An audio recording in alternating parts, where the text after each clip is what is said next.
So with our first white, I'm sure depending on when you started this, it's not your first wine, but this is the first one I'm having today because I'm going in order of lightest to darkest. If you're ever going to do a tasting, by the way, I always recommend you start with that. Start with your lightest wine, move to your darkest. Otherwise, if you go and have a heavy red and then after you have a light white, you have what's called palate fatigue and you're not going to be able to taste it as well. So to make sure I can taste everything well, we're going to start for me with the whites. So the first one we're going to talk about is this Furmint. So it's Carpinus. Hungarian, not my best. Is a producer out of Hungary, and this is one of my favorite styles of dry white wine. Furmint, the grape, is typically what you see in Tokaj, and you'll see it says, Tokaj on here, but it's a dry version. Tokaj is normally or traditionally, I guess, a sparkling, sorry, is normally a sweet wine, and it's measured in petunias, starting with 5 being, sweet, going up to very, very sweet. But when you take ferment and you make it a dry style wine, it has such a nice richness to it while still being super crisp and clean.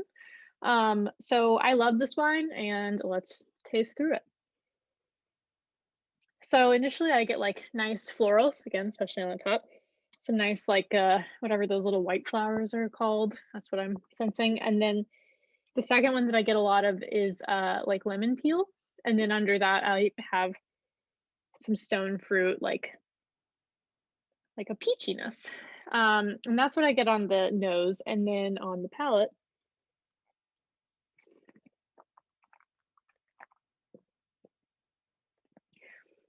so it's so nice because like the way that it smells is like super fresh and crisp, and it still tastes quite crisp, but it doesn't have like raging acidity like some of these other whites that we'll have. It is a bit more of like a full, it's not full body, but it's medium body, but like you have like a really full mouthfeel, which is really nice when you're having food with it. So it's still light enough, like I could put this with shellfish or sushi. It's hard to put back to back. But you could also put it with something like a pork with a really light sauce. It can hold up to some heftier white wine foods. So I love this wine for the price point. It is such a great like a party performer. Not that we're going to that many parties, but if you need to buy multiple bottles or something, this really is a good price performer. So that's your Furmint. I hope you guys enjoy.